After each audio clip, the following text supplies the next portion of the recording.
Oh my gosh. Hello. Hi. It has been literally so long since I have come on here and done a podcast episode with you. If you are not watching this on YouTube, just know that there is video footage, like actual video footage of me on the YouTube recording this podcast so you can like watch me in real time. But anyways, wow, welcome back. I think the last time I had recorded, I was getting ready to have my hysterectomy, and now I am like 11 weeks. Am I 11 weeks post-op? Hold on, let's see. Yes, we are talking 11 weeks post-op from my hysterectomy. And I have been wanting to record an episode for so long, like talking about this process and like what it looked like. But if I'm being honest, I feel like it's just like one of those things that is super hard. It was very difficult for me to talk about, right? Because my journey is obviously so different than so many women's. I do not have any children of my own. So like getting on here is like I knew I needed to like heal a little bit first before I came on here because I didn't want this to be like a trauma dumping session. I wanted it to be very much like educational, right? Now, you guys know, like, I am real, raw, unfiltered as fuck on this, like, podcast, right? We've been here together since 2019. I have been recording episodes since 2019. I think that's absolutely crazy, but it also makes me very, very happy to be here. Podcasting has been like such, you guys know the drill. When I start You guys know the drill. When I start recording episodes, I yawn, and I think it's because I'm just like releasing energy. It's a whole thing. But anyways, you just caught it on camera because this is like the first time I'm recording it like live, right? So anyways, you guys know the drill. My podcast has been very raw and unfiltered. I've shared the good, I've shared the bad, I've shared the ugly with you all. And I feel like it's very much become more of like a lifestyle podcast. But also like with a little bit of like a takeaway at the end, right? Like there's always something that you can take from every episode, even the episodes where I'm just like gabbing and being like, hey, this is what's going on in my life, right? I feel like there's always like a lesson that comes out, and I kind of love it. Okay, so I don't know where I left off, but I decided that I'm going to record this on TikTok. So we got TikTok here too. Hello, friends from TikTok joining. Okay, so we're doing a live podcast.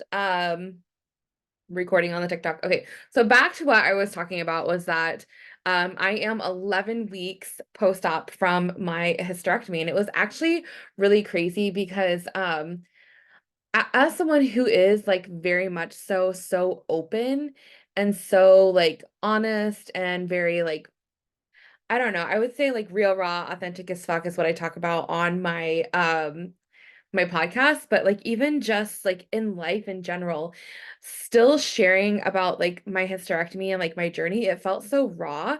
And I feel like I really needed some time to like really heal from that and kind of really go through that before I could share it out loud because it just felt so like it was like such a wound that was open and I didn't know like what to do with that.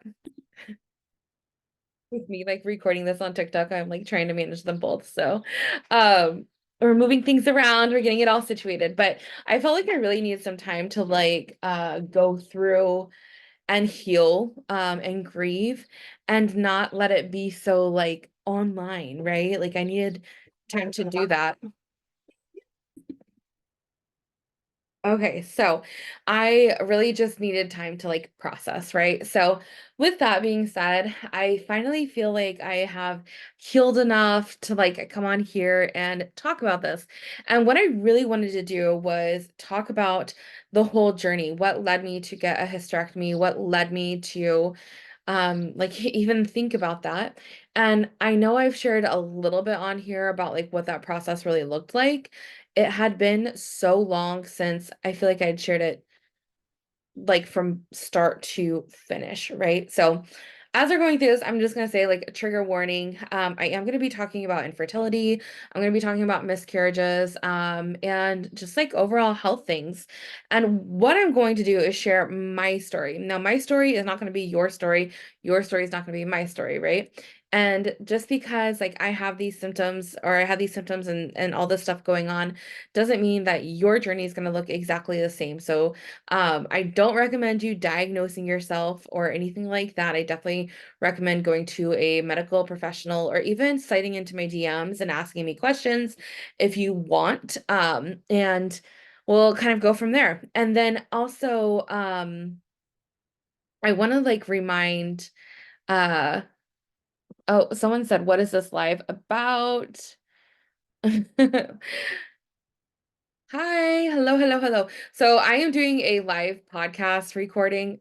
So we're going over basically my I'm 11 weeks post-op from a hysterectomy. And so I'm sharing with my community like kind of what that looked like and the reason why I kind of like share this stuff so openly and out loud, and even for those like watching the podcast back, I've had so many women come up to me or even in my inbox and say, like, because of you sharing your symptoms, sharing that, hey, this isn't normal, I was able to go and get answers as well. So, um, yeah, that's kind of why I'm sharing this as well. Maybe this will help inspire you to kind of like explore your own side effects, symptoms, anything that you're experiencing, and get the help that you need. Don't take no for an answer. And then really just being like an advocate for yourself, right? And this is one of the biggest things that I tell my clients, I tell people all the time is that when you are going through medical stuff, when you're going to the doctors, I think we forget that the doctor is providing a service, right? So like you're paying for that service. And oftentimes what I notice is like they'll go there and they're like, okay, this is like the only one who has like the authority to tell me exactly what to do. Like we can't question it. And like that is so far from the truth. So, anyways, all right. So moving into like the major point of like this topic, right? Of like why I'm sharing this. So this literally all started when I would say I was like super young when I was starting to have like period issues and things like that. And it was very intense, right? And I had always like struggled with my period. I had a lot of like cramping, like heavy bleeding, all that kind of stuff. And it just got worse as I got older. I ended up with Graves' disease, which is like an autoimmune disorder of the thyroid. And then from there, I ended up switching to the other side of that, which was Hashimoto's disease. And so from there, I feel like things have always just been kind of crazy, but I didn't really know like what was going on with my periods or my body or anything like that until about 2017. And what was crazy is I actually just found my pictures. So in 2017, I was going to the doctor for like pelvic pain. It was bad. It was intense. I had a 10-year Paragarden and they referred me out to a gynecologist. I was just going to like my primary care doc. And from there, she was like, okay, honestly, like your ultrasound's coming back abnormal. And at that time, I didn't know what abnormal meant.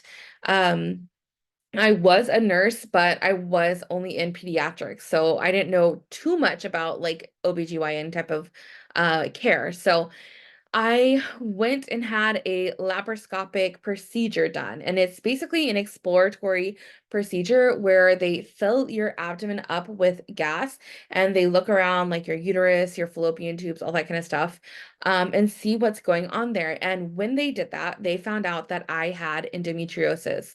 And endometriosis is one of the top 10 most painful diseases. And so that's what they were like, okay, you have endometriosis. Now we know. They removed my Paragard because it was also embedded in my uterus. So pretty crazy things. And from there, I didn't really know what to do. There was no like follow up on my care, anything like that. Of course, my husband is in the military, so I feel like there's always this back and forth of like getting missed care or like moving all the time and having to start over again. So from there, we had moved to Whidbey Island, Washington, where we're actually out now. We came back here.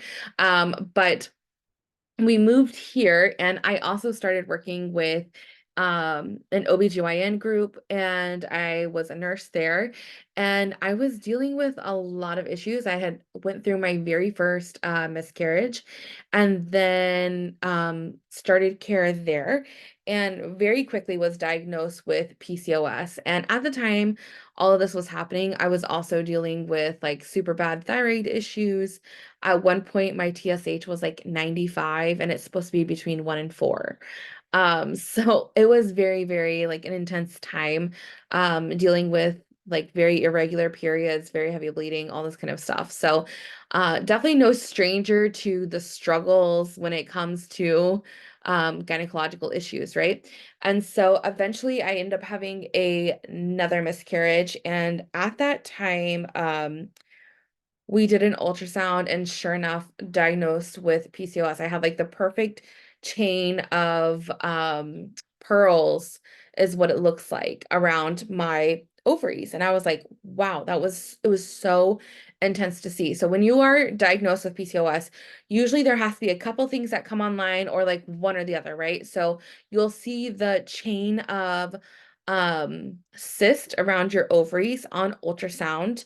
Another way to get diagnosed is by checking different things like your blood sugars, your A1C, that kind of stuff, and insulin resistance. So then with endometriosis, technically the only way to diagnose endometriosis is through laparoscopic surgery, which is what I had in 2017. And that's when we found endometriosis basically wrapped around everything. It was wrapped around my bowels, my uterus, my fallopian tubes.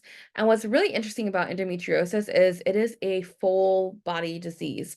So it doesn't just affect your reproductive organs, it affects your whole body.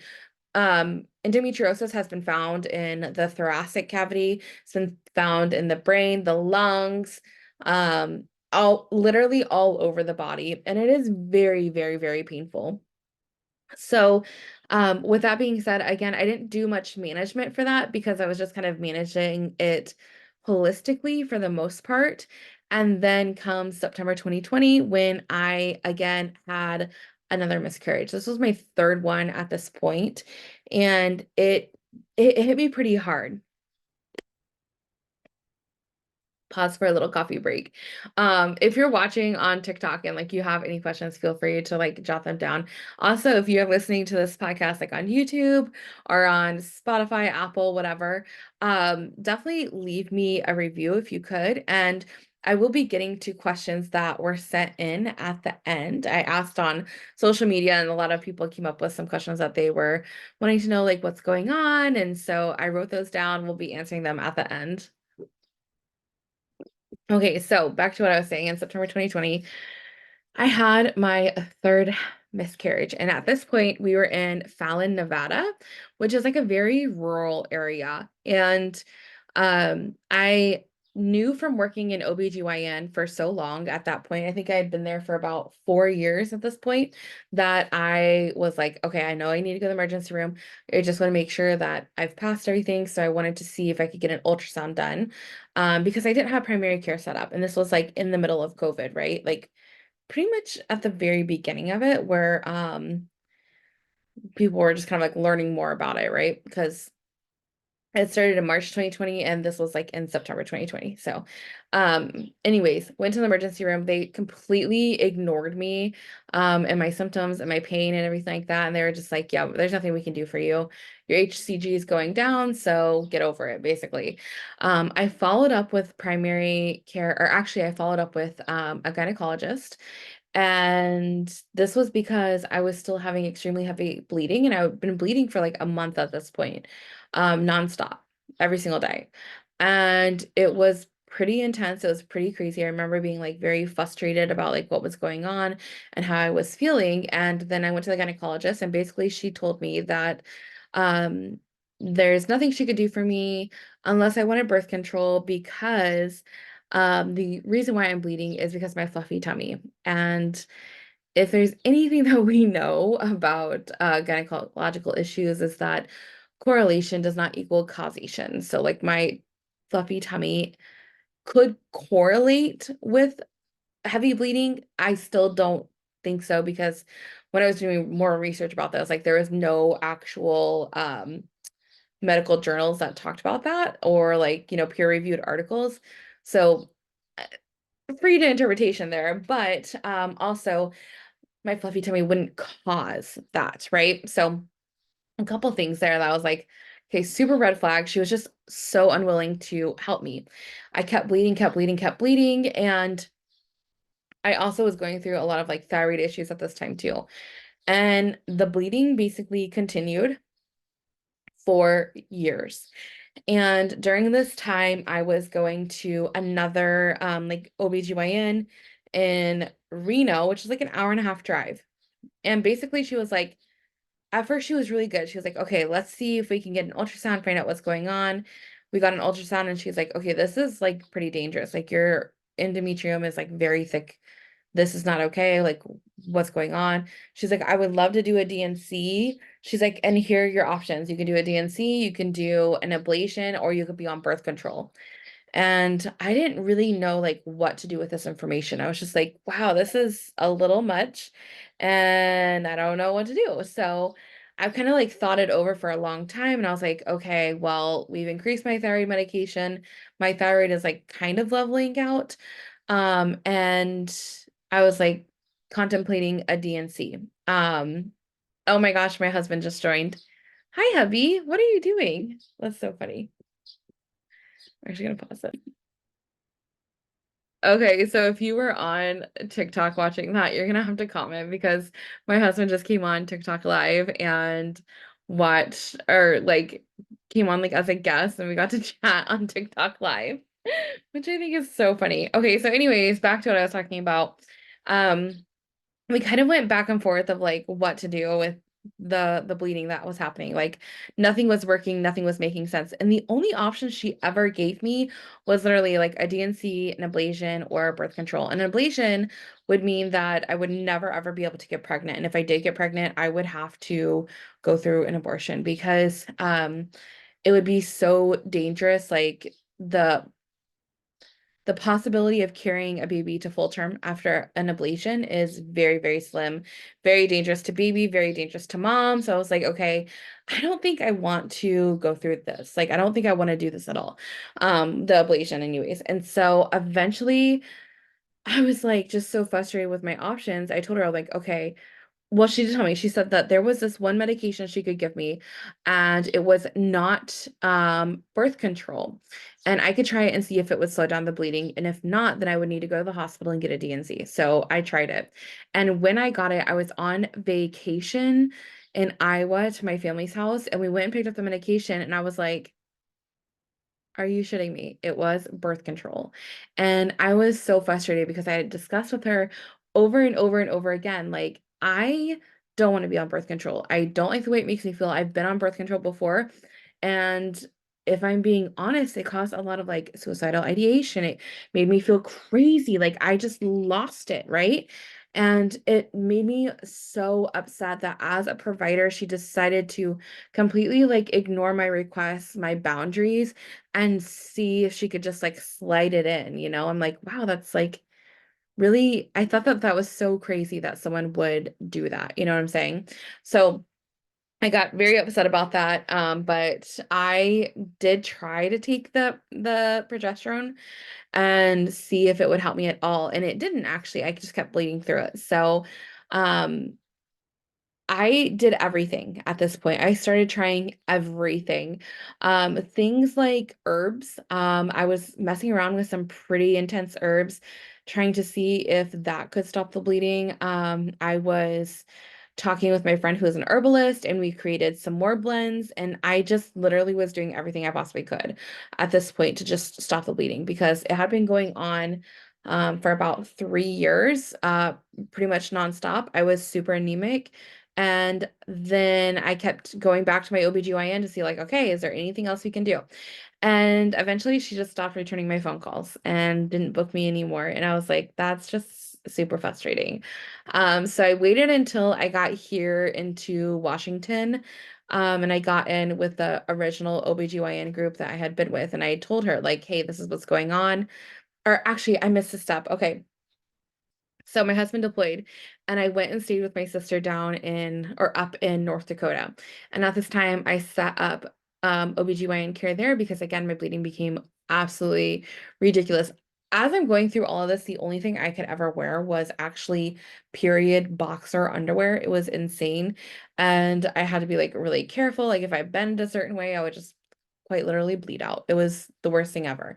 And so after we left Nevada, we had traveled for like months. It was ridiculous. We left in June, and then June, July, and August, we were traveling the whole time. So we went from Nevada to Iowa, Iowa to San Diego, San Diego to Whidbey Island, and then I went from Whidbey Island to North Dakota. So it was just a big months of transition. And then of course my husband deployed during this time. I also lost my dad during this time.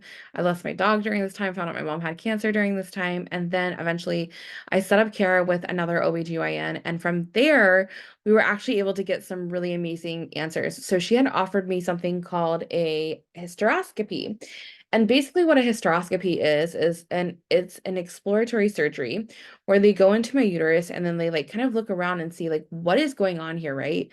At that time, my ultrasound showed how thickened my lining was and how bad it was. For me to be bleeding so much and having such a thickened lining, it was actually like I was very scared at this point. I was like, okay, do I have cancer or something, you know?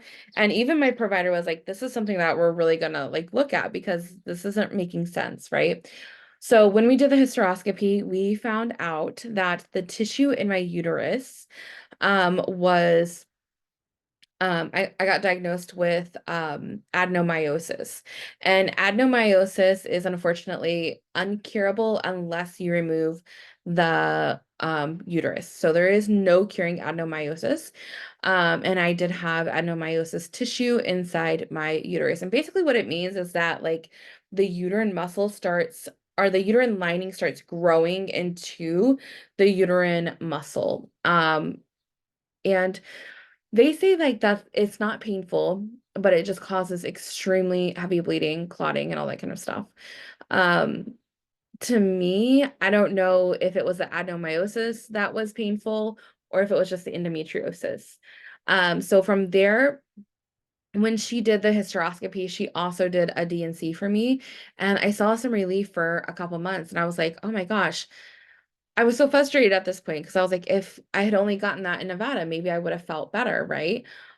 We also discussed doing possible iron transfusions at this time because my iron was completely tanked. I was completely exhausted. Like walking around would just leave me in just so much pain and so much like shortness of breath. My quality of life had diminished so bad. And like the more and more I look back on it, I was like, wow, I'm shocked that I was honestly like still standing and like moving through all of this, like still living because I was very, very, very, very sick. And I don't even think that I registered like how sick I was. Then going through everything that I had been through, I was just like looking back, I just want to hug that girl because I know she needed it. Ooh, does she need it so, so bad. So anyways, after going through all of that, I was just like, I don't know what I need to do here. I don't know what this is going to look like. And so I actually started working with an endometriosis dietitian. She helped me kind of like manage some of my gut stuff that was also going on at this time.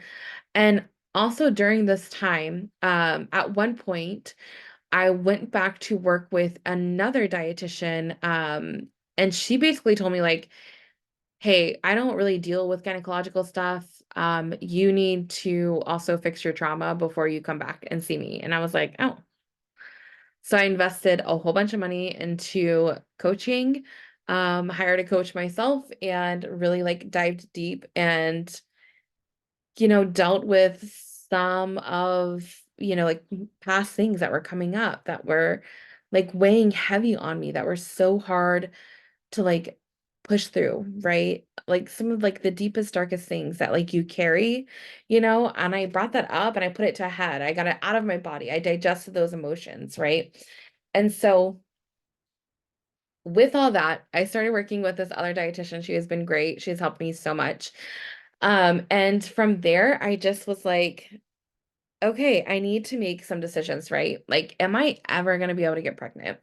Am I ever going to figure out like what's going on? And then during this time, I finally made it back to Washington and I scheduled with my um, original OBGYN doctor here who diagnosed me with PCOS. And I had originally went in as like a consult of like what it was that I could do to stop bleeding and also like possibly a hysterectomy consult. And while I was waiting for this appointment, I ended up started bleeding even heavier, and it got so bad that I had to basically come in even quicker. I took all these medications that she recommended. So I was taking progesterone like every 2 hours to stop the bleeding. That didn't work. And then I had to try this other medication. It was like a triminus something acid, and that didn't work either. And so at this point, she was like, listen, you need to come in immediately. So they hurried up and got me in. And when I walked into the appointment, she was like, okay, give it to me. Like, are you trying to preserve your fertility? And I was like, I don't think I am. I think I have come to the decision that I still get a little emotional. But I was like, I think I have come to like not only the decision that it's time, but also like I need something for my quality of health. Like I knew that at this point that my quality of life just sucked so bad. And I was like, there has to be something. It's like something has to give. And she's like, I think the only way that we can stop this, like after everything that you have been through the last 3 years, like you are losing so much blood that like you're about to need transfusions like every couple of days of iron. And I was like, okay. She's like, we can try the Mirena IUD, but you don't do good with hormones. She already knew that. And then she's like, that doesn't necessarily mean that the bleeding will stop. So we've tried everything at this point. I think it's time that we take your uterus. And I was like, okay, like, let's do this. I had already talked to my husband about it. And I was like, not that I needed his permission, but like just letting him know, like, how are you feeling about this? Right? Like, are you going to be okay if this means no kids, right? And we talked things out and we both knew like something had to give for like my quality of life because I just was so miserable, so miserable all the time. Like I couldn't do the things that I used to be able to do. I would just felt so inflamed, so puffy, so gross all the time. And I would barely be able to walk because I would need to be close to a bathroom. Um, and like walking was painful. I just was so crampy. I had lower back pain. I could go into so many details, but they're just so graphic. So I'll spare you those. I'll spare you those. But I literally was like, okay, I think it's time. And she's like, okay, I knew you were gonna say that, so I actually already scheduled your hysterectomy. So I went in on a Monday, and then the following week, I had my hysterectomy. Um, Before I had my hysterectomy, I had an iron transfusion, and then after I had my hysterectomy, I had another iron transfusion. And it's been 11 weeks on Monday, and my iron is still like slowly coming up. It's like struggling so hard. And I think just after being anemic for so long, for 3 years, that is taking some time. But I will tell you, it's insane what has happened since then. Like my quality of life is 100% better. I can walk, I can hike, I can do all these things. And then I have no lower back pain anymore, and now I have no more periods, which is great, right? So like that's kind of like the journey to get here.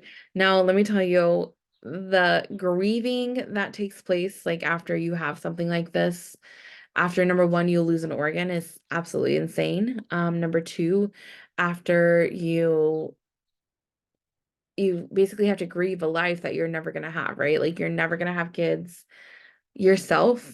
And then just like dealing with like the thoughts of like actually losing such like a feminine organ was insane. I never ever ever thought that that would be like such a thing for me.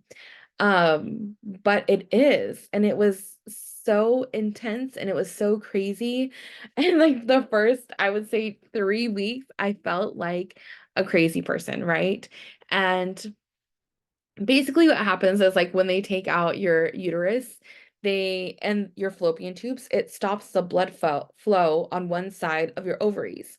So when that happens, sometimes it can take a while to like wake up, and basically that means you're in menopause. So like like I go through this surgery, right? I'm experiencing all these emotions, and then I'm basically in menopause, and we're still waiting even like for this to like level out. It takes a long time. Um, so I could be in menopause still. We don't know. So wild. It's so wild at 30 years old that this is like a thing. And I think it's like something that not a lot of people talk about, right? And I don't recommend this for people. I recommend always like going through and figuring out what it is that causes this, like what is going on, right? I don't think that hysterectomy is ever, ever, ever the first line of defense. But I share this because this is like the story of like a military spouse, number one. You're moving all over the place all the time. You can't get medical care the way other people can. Um, then this is like what happens when the medical system fails you, and instead of focusing on the quality of care, the quality of your life, they're focusing on your weight. And that did me obviously no justice. And saying things like you just need to lose weight is so insensitive for sure, for one, but two, like it doesn't even make sense, right? When your body is in chronic like flight or fight, chronic inflamed, things aren't functioning properly, which is what we're seeing, right? We're seeing like I'm bleeding and I'm not stopping. My thyroid levels are through the roof, right? So instead of saying something that's like, hey, lose weight, which is not going to happen if we know anything about the body, right? That does not work out. Like your body has to be in a safe state. You have to feel some sort of like overall health to even remotely lose weight. Or sometimes if you lose weight, it's more like of a stress response in the body. I don't have that stress response. Like when I'm stressed, it holds on to everything, right? All the inflammation, all the everything. Crazy, crazy, crazy. I took a little break because I was like, I need to process this for a second. Even just like talking about this is a lot. But anyways, I can't remember exactly where I had left off, but um, so forgive me if I'm repeating myself. But basically, after my surgery, lots of grieving happened. And it was just honestly insane. It was a lot that came up. And I feel like it slowly lessened. Like the little pings don't get me out and down so bad. And I'm finally feeling like I'm a little bit more regulating, and I'm feeling inflammation going down, and my iron levels are slowly creeping back up. But most of all, it's the quality of life that did it for me. And I think the dietitian that I'm working with, I think she was a little like kind of like disappointed, like, ah, man, I feel like I could have helped her through this, but I got to the point where the bleeding was literally so, so bad that I couldn't anymore. Like my quality of life, it meant something. Like the constant struggle, like getting up and down, like off the floor. I would literally have to run to the bathroom because I would just bleed out so bad. I didn't want to deal with that anymore. The pain became unbearable. So, also when they did the surgery, they had removed a whole bunch of endometriosis. There was a lot of microscopic endometriosis as well. She said that she tried to get as much as she could, but there is still hands down endometriosis there. And endometriosis does not stop with a hysterectomy. You still have it. The only thing that really did stop for me was the adenomyosis, which was the heavy bleeding. And I think with in doing this, I've talked about my quality of life coming back, but like even the pain has been so much more bearable than before. And so the reason why I share all this isn't to be like you should get a hysterectomy, but more so that if I would have been treated right in the first place, we probably would have been able to, deal with a lot of this. We would have been able to figure a lot of this out, and I wouldn't have been so miserable for years, right? Um, it's just part of it. It's just part of it. And I feel like there was even like some grief that had to go with that and a lot of like forgiveness to myself for not pushing harder, right? And not saying like not backing down and saying like, no, you are going to treat me, right? Like I wish I would have been a little bit more like, what's the word I'm looking for?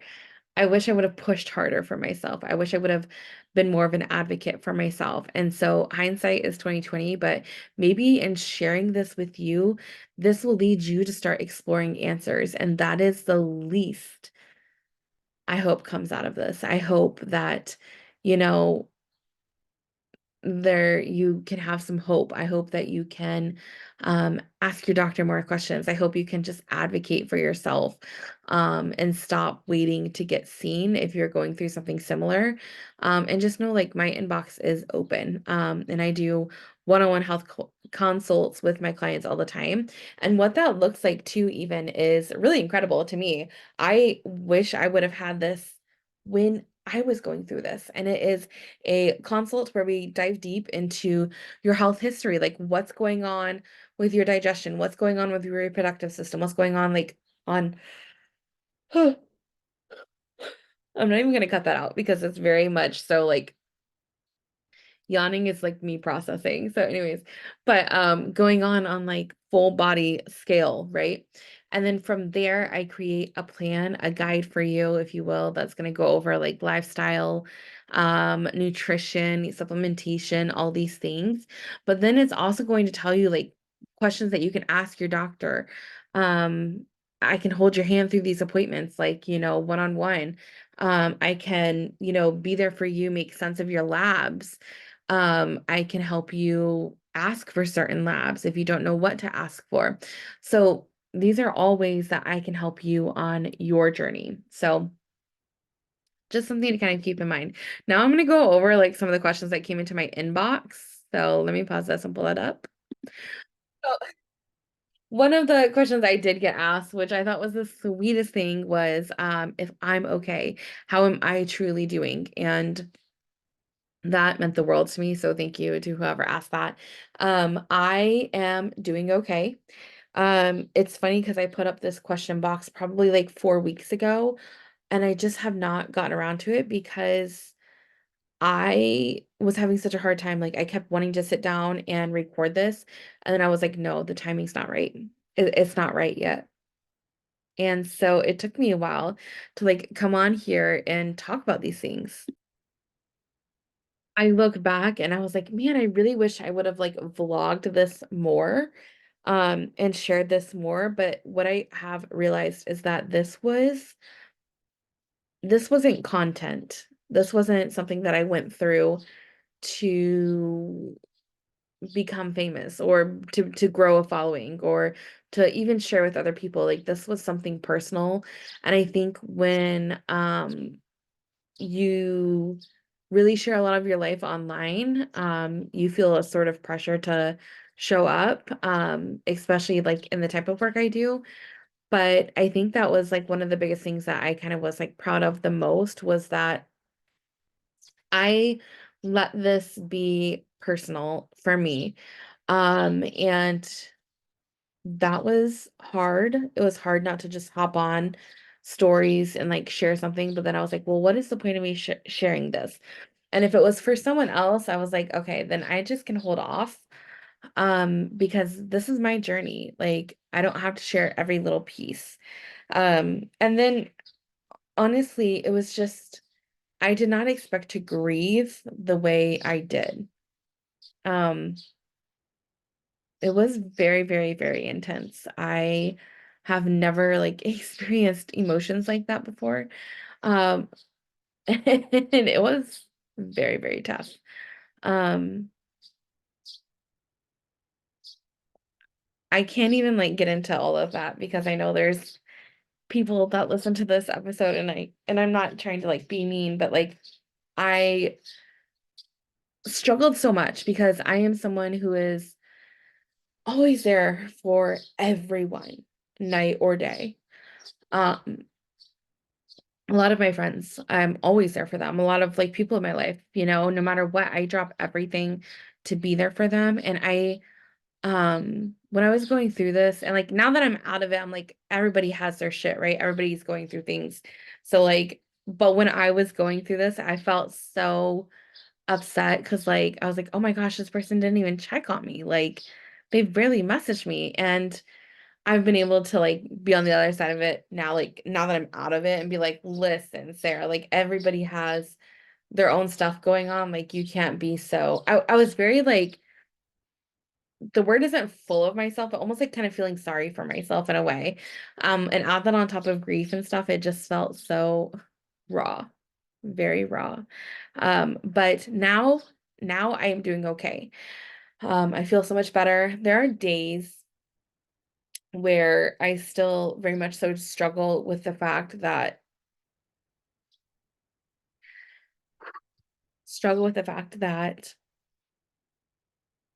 I'll never conceive on my own. Um, ever. Like that's just never going to be an option.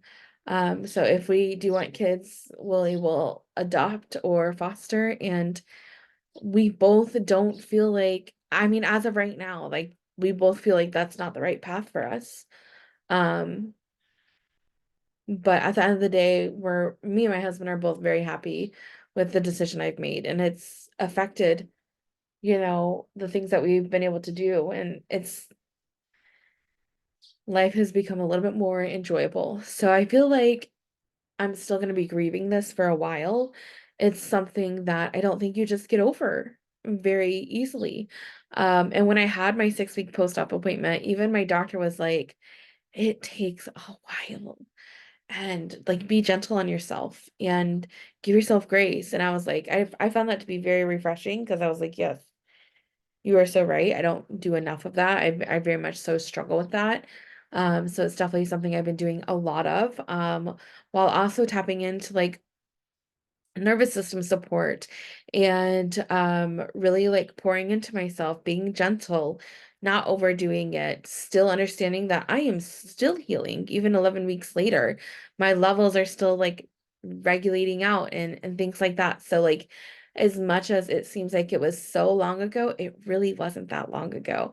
And so still again just being very gentle and kind on myself and speaking to myself with words of love and magic versus why are you like this, or like more pointed questions.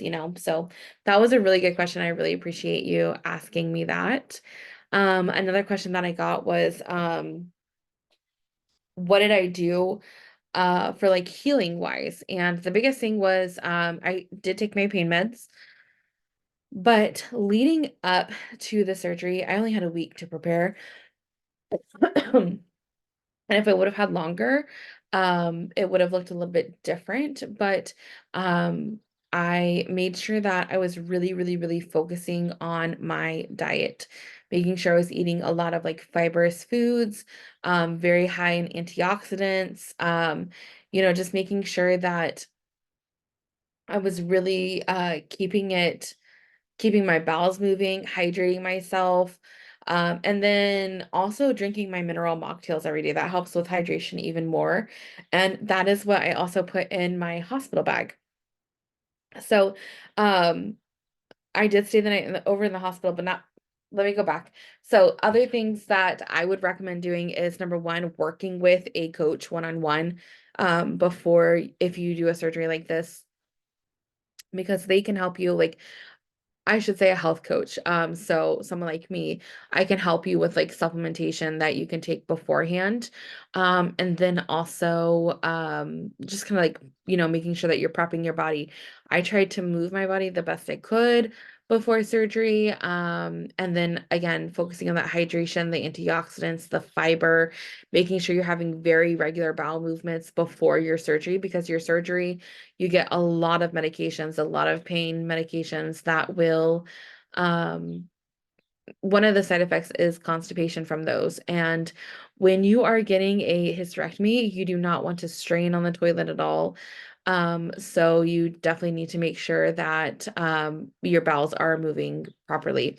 I never had to take stool softeners or anything like that because I focused on the stuff beforehand, and that kept me moving pretty easily. I don't think I even went long without a bowel movement. Actually, I think I probably pooped like the next day. So those are some big things. After surgery, I made sure that I had a heating pad, ice packs. I had plenty of hydration stuff.